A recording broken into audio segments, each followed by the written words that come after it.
GST সংস্কার নিয়ে পশ্চিমবঙ্গ সরকারের দ্বিচারিতা এবারে আমাদের সামনে আনার সময় হয়েছে। এই সংস্কারের পরে যেভাবে নরেন্দ্র মোদী সরকার সাধারণ মানুষের উপর কর লাঘব করেছে, এর আগে 12 লক্ষ টাকা অব্দি আয় করে ছাড়, তারপরে সাধারণ মানুষের নিত্য প্রয়োজনীয় জিনিসের খরচ কমানোর জন্য যেভাবে কর লাঘব করা হয়েছে, তার কৃতিত্ব মমতা বন্দ্যোপাধ্যায় নিতে চাইছিলেন। তিনি বলেছেন বিমায় নাকি যে শূন্য জিএসটি হয়েছে, অর্থাৎ বিমায় যে কোনো জিএসটি বা কর দিতে হবে না, তা নাকি তাঁর জন্য।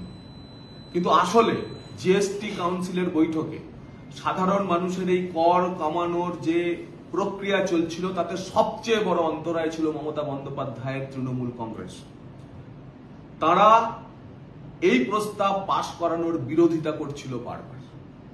তাদের বক্তব্য ছিল যে আমরা এই প্রস্তাব পাশ করতে দেব না। কেন?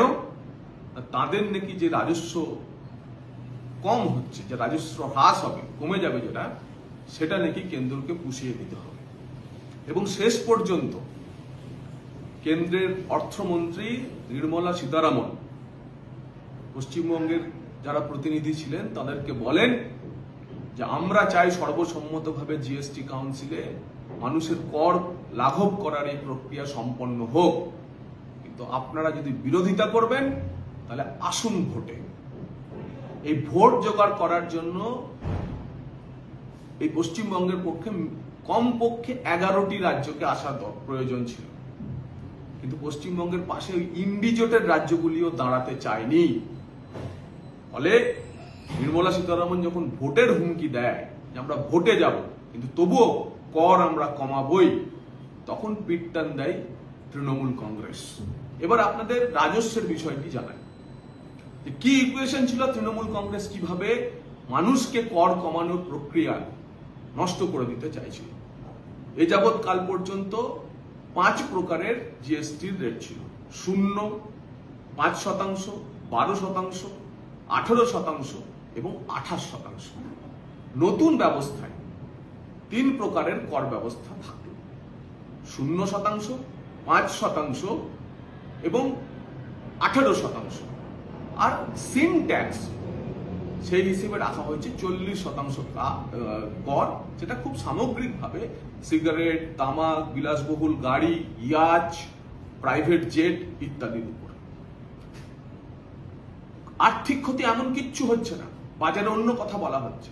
এই অর্থ দপ্তরের হিসেব অনুযায়ী যেসব সামগ্রী 12% থেকে 5% হয়েছে, যার কর কমেছে, তাতে পশ্চিমবঙ্গ সরকারের লোকসান হতে পারে 1,500 কোটি টাকা।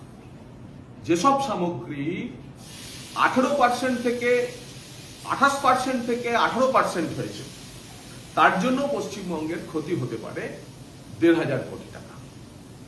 এবং এই সামগ্রীগুলোর মধ্যে অধিকাংশই ক্ষেত্রে ফ্রিজ, টিভি, ওয়াশিং মেশিন, এই ধরনের ডিউরেবল কনজিউমেবলস যেগুলো রয়েছে সেগুলো রয়েছে। এর বাইরে শূন্য স্বাস্থ্য বীমার ক্ষেত্রে শূন্য কর হওয়ার ফলে পশ্চিমবঙ্গ সরকারের 1000 থেকে 1,500 কোটি টাকার লোকসান হবে। এর চরম বিরোধিতা করেছিলেন জিএসটি কাউন্সিলের বৈঠকে। বৈঠকের পর তারা মমতা বন্দ্যোপাধ্যায় চিঠি দেখিয়েছেন, কাউন্সিলের বৈঠকে স্বাস্থ্য বীমায় শূন্য কর দেওয়ার ফলে তাদের যে আর্থিক ক্ষতি হবে তা কিভাবে পুষিয়ে দেবে কেন্দ্র, তার জন্য বিরোধিতা করেন তারা। এবং প্রকারান্তরে বলতে থাকেন যে স্বাস্থ্য বীমায় যাতে কর কমানো না হয়। সব মিলিয়ে দেখা যাচ্ছে যে 4.5 থেকে 5,000 কোটি টাকা এই সরকারের বছরে ক্ষতি হচ্ছে। কিন্তু লাভও আছে দুটি জায়গা থেকে। এক হচ্ছে কয়লার উপর কেন্দ্র সরকার প্রতি টন 400 টাকা সেস নিত। কেন্দ্র সরকার এই সেসটাকে বদলে জিএসটিতে কনভার্ট করে দিয়েছে। তার ফলে পশ্চিমবঙ্গ সরকার এই জিএসটিতে সেসের বদলে জিএসটি হয়ে যাওয়ার ফলে বছরে 500 কোটি টাকা অতিরিক্ত রোজগার করবে। এবং এই যে সিন ট্যাক্স, বিলাসবহুল গাড়ি, তামাক ইত্যাদির উপর পড়েছে 40%, তার ফলে পশ্চিমবঙ্গ সরকারের আরো অন্তত 1,000 কোটি টাকা বাড়তি রোজগার হবে। অর্থাৎ 5,000 কোটি টাকা, 4.5 থেকে 5,000 কোটি টাকা লোকসান আর 1,500 কোটি টাকা আয়। গড়ে 2.5 থেকে 3,000 কোটি টাকা লোকসান তারা অ্যাসেস করেছে। কেন্দ্রকে তারা এই হিসেবে দিয়েছে। এখন 47,000 কোটি টাকা গত বছরে জিএসটি বাবদ আয় হয়েছে। এই ৩,০০০ কোটি টাকাটা যদি কনজামশন বেড়ে যায়, উপভোক্তারা সস্তায় জিনিস পাচ্ছে বলে বেশি কিনতে শুরু করে, তাহলে রোজগারও বাড়বে। কিন্তু তারপরেও নরেন্দ্র মোদীর জনপ্রিয়তা বাড়বে, কেন্দ্রীয় সরকারের জনপ্রিয়তা বাড়বে বলে সস্তার পণ্য নিত্য প্রয়োজনীয় জিনিসের বিরোধিতা করছিল, এবং এক অদ্ভুত যুক্তিতে কি না, সিগারেট এবং তামাকের উপর কেন্দ্রীয় সরকার একটা সেস নিচ্ছে।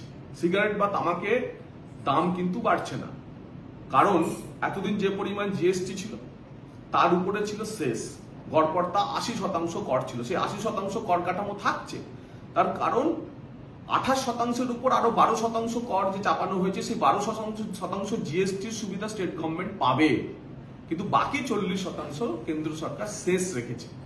কেন রেখেছে শেষ? জিএসটি কম্পেনসেশন দেওয়ার জন্য এই শেষ তুলে রাজ্যগুলিকে টাকা দিত তারা, কিন্তু কোভিড কালে এই রাজ্যগুলিকে বিপুল পরিমাণে অর্থ সাহায্য করার জন্য কেন্দ্র সরকারকে লোন নিতে হয়েছিল।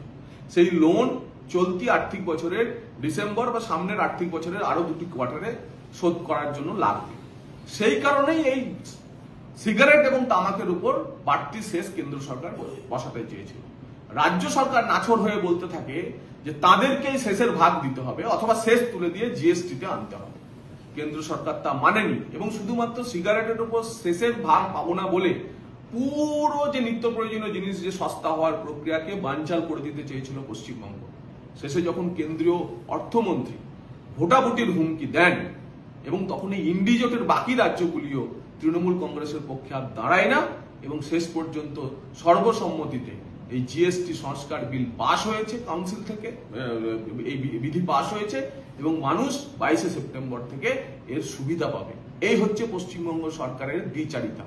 একদিকে দাবি করা যে বিমায় শূন্য বিমা বা বিমায় যে শূন্য ট্যাক্স, কোনো জিএসটি দিতে হচ্ছে না, তা নাকি তাদের কৃতিত্বে, কিন্তু মিটিং এ গিয়ে তারা এরই বিরোধিতা করেছিল এবং বানচাল করে দিতে চেয়েছিল মানুষের উপর করের বোঝা লাঘব করার যে প্রক্রিয়া নরেন্দ্র মোদীজি নিয়েছেন তা।